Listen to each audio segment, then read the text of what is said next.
Alex here again with another short tutorial video where we'll be going over load cases and combinations and how these can either be automatically created based on a standard or how they can be created customly by the user. So to start off, we have a model of this floor. A bunch of these joists are put together and we will be creating load combinations.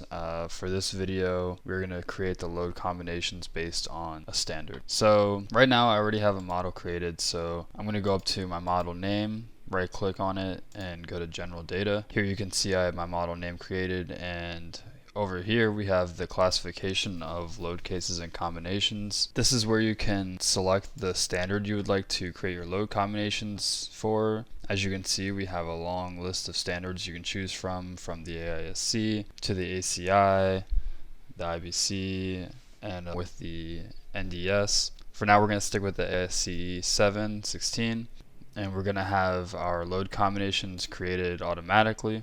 We'll click OK. Now we'll create our first load case by going up to Edit Load Cases and Combinations and going to New Load Case. Here we have our dead load, and we're just going to name this simply dead load. And now we have our dead load case created, our action category is set to dead, and you can see that our self weight is active. This load case will be the only load case with the self weight activated. You can see a -1 factor is applied in the Z direction. We can go down to this button and create a new load case. This one will be our live load, and we'll set our action category to live and not activate our self weight. The next one we will create is our wind load, and we'll set our action category to wind. Easy enough. Next load case will be our snow load, and like you might guess, we'll set our action category to snow. The next tab is our actions, and as you can see, our actions are categorized from our action categories. These action categories are taken straight from the ASCE 7 and can either be applied simultaneously or alternatively. For now we're just going to leave these settings as default. We'll go into our combination expressions, where you can see from section 2.3 the ASCE LRFD. This is the combinations that are provided, and you can see we have our ASCE combinations from section 2.4.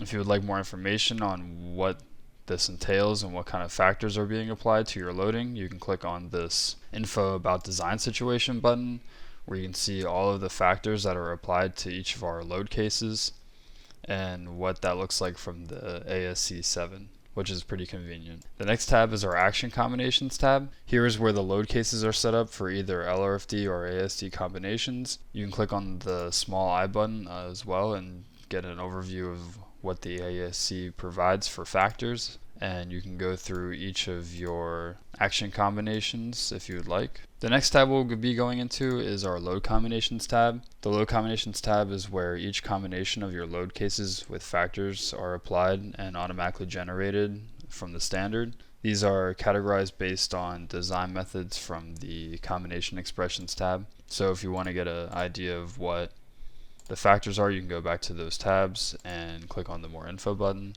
Now we'll go into our Result Combinations tab, and this is where the result combinations from your load combinations are created. These result combinations are envelope solutions that show them that will take all of your load combinations and pick the best case scenario and worst case scenario from those load combinations based on LRFD and ASD.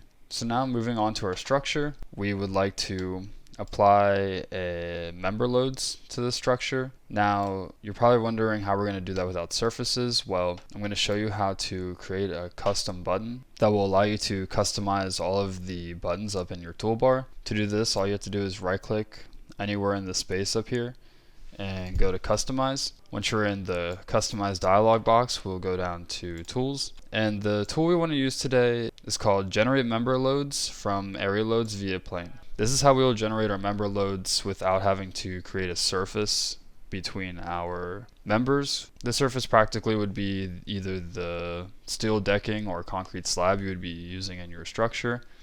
So we're going to take this tool, we're going to left click and drag, and we're going to place it up here next to our other loads. We'll close out the customize dialog box, and now you can see that we have our tool button up here for generate member loads from area loads via plane. So we'll click on this, and as you can see, it's asking me which load combination I would like to apply it to. We're going to leave dead load alone and not apply any loading to that. So the load case we would like to apply to, it will be our live load. We'll click on live load, and now you can see that the dialog box for converting area loads to member loads via planes is opened, and we want to apply this load perpendicular to the Z plane. We'll keep it in the local X, Y, and Z, and the distribution type is going to be combined. All of these other settings are perfect for what we need. We'll keep it uniform.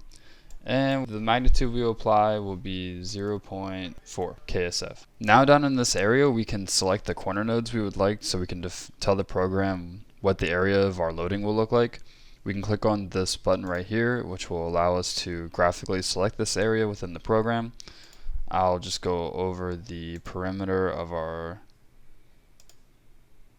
structure.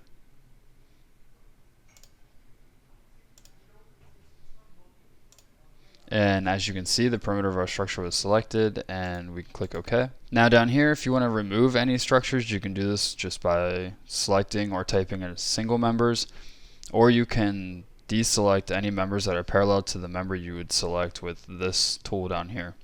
For now, we're not going to use that. We're going to click OK.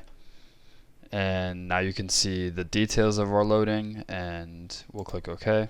Now you can see the loading that was applied to our structure. Right now it's displayed as a uniform load, area load around it. But if you want to see what the uniform loading on each member would look like, you can right click on your load and you can click display separately. As you can see, the loading is uniform across all of our members, and you can get a good idea of what that will look like on your structure. For now, we're keeping it uniform. For our wind loading, we're just going to add some area loads along with our snow load. Now as you can see, you can scroll through each of your loads by just using the arrows up here next to your load cases and load combinations drop down window. And now we can calculate all of our results. And as you can see, we have our global deformations displayed. Now if we want to view the moments in all of our members, we'll instantly get a moment diagram for them graphically. Now that we've gained all the results, so to recap, in this video I showed how to apply load cases and load combinations and how to generate them automatically based on a standard. The results, we have our moment on each of our members, along we can show our shear with our global deformations, and if you'd like, you can go through each of your load combinations up here, and you can see that in the graphical window the results change based on the combination. And we can also look at our result combinations, and you can see the minimum deformation you will see and the maximum deformations within your structure. If you would like to just show the minimum or maximum, you can do this by expanding this result combinations tree down here. So I hope this video was helpful, and in the next video I'm going to show you and go over quickly how to create your own custom load combinations and save them as a template for them to be used within all of the projects you will be doing and modeling. So thanks for watching, and I'll talk to you in the next one.